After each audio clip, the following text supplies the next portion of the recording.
higala. So, this is the first thing nagabot mi sa among kauban kaya magbuhat sa among project. Magtiling napita kay paingon din mi sa ilang gin na ani. Kung nagdala-dala na si Marwis sa pintal para pintal sa among project, lisod pod og bahasa no.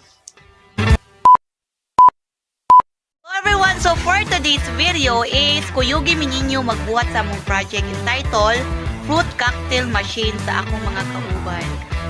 Let's go!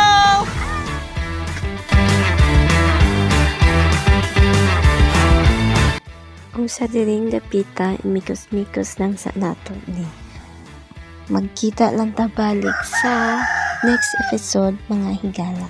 Ug mao ra to akong matabi ug wala nay lain pa. Bye! Padayon sa pagtan-aw mga higala. Thank you for watching Higala. See you to the next episode.